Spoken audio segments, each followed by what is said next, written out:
Hallo Elisaveta. Hallo, Grüß dich. herzlich willkommen. Ja, darf ich rein ins Natürlich, Haus? komm bitte rein. Du kannst hier alles zeigen, was du willst. Okay, danke dir. Kannst du bitte für meine Zuschauer dein Haus im Inneren zeigen? Ja, natürlich. Du kannst alles zeigen. Hier ist meine Küche zusammen mit meinem Esszimmer. Und wer wacht hier? Wer wacht hier? Hier wacht die Katze, ja. Ja. Hier koche ich. Ich habe hier auch Spülmaschine, Backofen. Und das ist auch einen Topf. Das ist auch ein Topf, wo ich alles mache. Im Moment mache ich dort saure Sahne mit Bakterien aus meiner Milch. Ziegenmilch, Von ja? der Ziegenmilch. Ohne Ziegengeschmack. Weil diese Ziegen eine besondere Rasse haben. Das heißt Zwergziegen. Und dort mache ich im Moment saure Sahne. Dort kann ich auch Teig machen für die Pfannkuchen oder für die Kuchen. Hier habe ich schon gebraten. Natürlich wie bei allen. Aber was ich besonders mag, ist Der russische Ofen ist das, ja? Das ist kein russischer. Du hast russische nicht gesehen in Dörfern. Sie sind so groß wie ein Drittel von Zimmer. Das ist eine ganz andere Geschichte. Okay, ich verstehe. Das sind die modernen, einige sagen das holländisch. Aber es gibt so viele Modifikationen heute. Das hat für mein Zuhause gepasst. Wie oft heizt du den Ofen im Winter? Sehr selten. Ich habe hier nur ein Winter gelebt. Und der Winter war warm. Darum habe ich 2 Tage geheizt, weil ich hier eine elektrische Heizung habe. Ja, das ist elektrische Heizung. Und das hat mir gereicht in diesem Winter. Aber wer weiß, was kommt? Genau. Das war einfach zufällig ein warmer Winter. Das kommt selten vor. Und ich spüre hier so Geruch nach Holz wie im Dorf. Also das ist so nicht wie im Dorf, wie in einem Holzhaus. Sehr angenehm ist der Geruch. So macht Spaß. Das war dein Traum, Alles ja? aus Holz, ja, das war mein Traum. Ich genieße. Kannst du bitte dein Schlafzimmer zeigen? Ja, aber hier sind die Brennholz. Brennholz für den Ofen. Steht schon ein Jahr, seit einem Jahr. Unbenutzt, ja. Meine Vorräte. Wartet auf seine Zeit. Ja, genau. Das ist ein Schlafzimmer. Der wievielte ist heute eigentlich? Wir sind in Sibirien, in Westsibirien, an der Transsibirischen Eisenbahn. Und welches Datum ist heute? Sag bitte. Der 16. September. Ja, es ist ziemlich warm für Sibirien. Ich glaube, das Klima verändert sich. Der goldene Herbst, oder heißt das? Auch, aber trotzdem, überhaupt, es wird immer wärmer. Für Sibirien im September, auf jeden Fall, das ist zu warm. So, du kannst alles zeigen. Ja, das Zimmer ist sehr gemütlich. Man kann hier in aller Ruhe Bücher lesen, träumen und von der Stadthektik. Träume sind Schäume. Und man kann sich von der Stadthektik ausruhen. Ja. So, also alles klar. Hoffentlich habt ihr, liebe Zuschauer, jetzt die Vorstellung, wie das Haus von Elisaveta im Inneren aussieht. Und auf dem Kanal gibt es schon einige Videos von ihr und von dem Haus in der Playliste Novosibirsk. Und dann könnt ihr vergleichen, wie sich das Haus geändert hat für diese 2 Jahre. Vielleicht zeigst du noch die Toilette. Okay, dann gehen wir. Hier ist die Toilette. Wie in der Wohnung, ja, wie in der Stadt. Alles sauber. Ja, aber wir haben hier keine Kanalisation. Wir haben eine Grube und ich bestelle die Pumpe einmal im Monat. Aber ich habe zu kleine Grube. Ich könnte 3-mal größer machen. Vielleicht zeigst du noch die Heizung. Das ist ein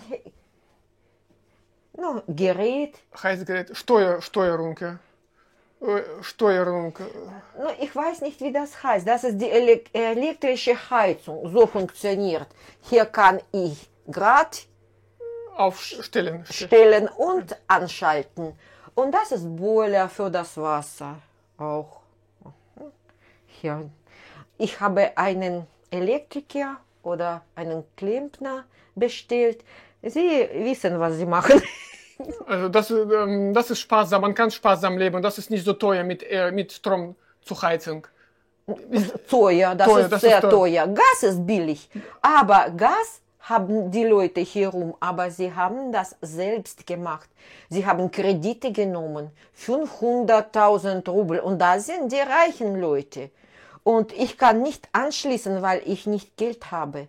Und darum im Moment, aber nur im Winter bezahle ich viel, ja, im Winter, wenn ich viel heize. Und im Sommer bezahle ich natürlich nichts. Und alle verstehen, je mehr heize ich, desto mehr bezahle ich. Also im Winter fühlst du dich im Haus sehr gut. Du frierst dich nicht. Ja. Du frierst dich nicht im Haus im Winter. Nur das hängt davon ab, wie viel ich heize. Okay, alles klar. Und wenn ich sparen will, dann ist es kälter. Normalerweise, ich ziehe vor, so 21 Grad oder 22 Grad. Alles klar. Wärmer brauche ich nicht. Okay, gut. Danke dir. Dann gehen wir jetzt nach draußen und du zeigst deine Haustiere. Das kann ich auch.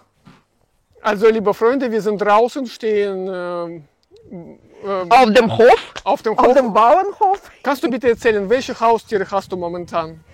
Na, was zeigst du? Was siehst du hier? Ein Zieglein und noch ein Zieglein. Sie wurden am 1. August geboren. Das bedeutet, sie sind 1,5 Monate und saugen bis jetzt Milch. Aber sehr wenig, denn die Ziegen schlagen sie schon. Denn sie glauben, es reicht schon. Dann melke ich zuerst und dann lasse ich den Zieglein weiter saugen. Ich sehe noch ein Schweinchen. Ist das auch jung? Ein Ferkel Ferkel. ist am 24. geboren. Warum habe ich ein Ferkel genommen? Das brauche ich überhaupt nicht. Aber hier arbeiten in der Nähe die Gastarbeiter und sie kochen. Und sie bringen mir Futter, ja? Reste von dem Essen. Also du bekommst Futter kostenlos und Stimmt. und kannst damit. Futter ist sehr teuer. Zum Beispiel hier habe ich Korn. Hier habe ich Korn. Und Korn kostet 20 Kilogramm 800 Rubel. Vielleicht für die Deutschen das ist billig, aber für uns das ist teuer, weil meine Rente ist 15.000 Rubel. Und von diesem Geld ist unmöglich zu leben. Darum unterrichte ich per Internet Deutsch. Also, was mache ich noch? Früher habe ich Führungen Stadtführungen gemacht für die Touristen. Stadtführungen Ja. gemacht oder ein Zimmer vermietet für die Deutschen. Jetzt kommen keine Deutsche. Na, aber es gibt einige in der Stadt, no, die Privatpersonen, so, ja? so unterwegs sind, die auch was sehen wollen.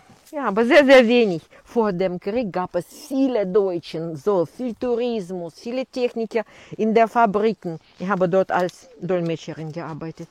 In den Fabriken. Hast du nicht gearbeitet in den Fabriken? Ich nicht. Oh, das ist so interessant, so kluge Leute. Wann willst du den Ferkel schlachten? Wenn ich jemanden finde, der das macht. Denn ich muss schlachten, aber ich muss noch mit dem Feuer diese Haar, oder wie heißt das? Haar abbrennen, ja. Ja, brennen. Und deine Hühner, wie viele Eier bekommst du von ihnen ungefähr? Das sind nur die Küken. Die normale Hühner habe ich 4. Eine von denen hat die Kleinen bekommen, denn sie legt hier keine Eier. Sie sorgt für die Küken. Na, guck mal, was er macht. Er will laufen um hier die Erde. Ferkel will raus. Ja, alle sind klug. Alle Tiere sind klug. Genau. Wenn ich sie beobachte, verstehe ich, dass die Leute überhaupt nicht klüger sind. Die Menschen unterschätzen die Tiere, ja. Die Tiere verstehen viele, was die Menschen sagen. Nicht, was sie sagen, sie verstehen die ganze Atmosphäre, die Ambiente, wer was will, ohne Wörter. Sie fühlen, sie sind befreundet, weil sie sofort zusammen waren, als sie in die Welt gekommen sind. Also alle Haustiere sind hier von klein auf, Ja, als Kinder. sie sind hier geboren oder der Ferkel war auch ganz klein, als ich es genommen habe. Und Sie haben sich aneinander gewöhnt und kämpfen miteinander nicht. Stimmt. Na, einige kämpfen so ein bisschen, weil das Territorium groß ist. Sie können weglaufen. Okay, das Aber wären sie in einem kleinen, zum Beispiel in einer kleinen Scheune, ich glaube, dann hätten sie Konflikte. okay, Das Territorium ist sehr wichtig. Sie haben hier viel Platz. das ist gut so. Alles klar, Elisabetta. Danke dir für die Erzählung. Was kannst du den Deutschen empfehlen, die unabhängig in Sibirien leben wollen? Wer was mag. Die Leute sind unterschiedlich und alle haben unterschiedliche Träume und Wünsche. Ich lebe, wie ich will.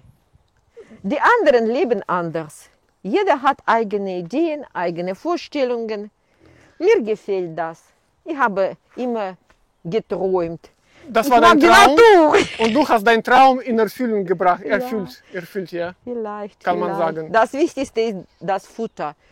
Futter ist sehr teuer. Aber wenn ich von jemandem das kostenlos bekomme, zum Beispiel Reste, eigentlich als ich in Deutschland wohnte, im Dorf, sie haben auch die Reste kostenlos bekommen. Das ist die Tafel geheißen. Das heißt die Tafel und wir haben dort auch die alten Produkte genommen für die Tiere. In welchem Bundesland von Deutschland warst du vor vielen Jahren? Oh, ich war in vielen Dörfern. Ich war auch zuerst in den großen Städten, in Berlin, in Hamburg, in Wien. Aber dann ich war irgendwie, das war für mich zu viel. Ich wollte immer auf dem Lande leben, hier rumlaufen. Aber von der anderen Seite brauche ich auch Kulturprogramm.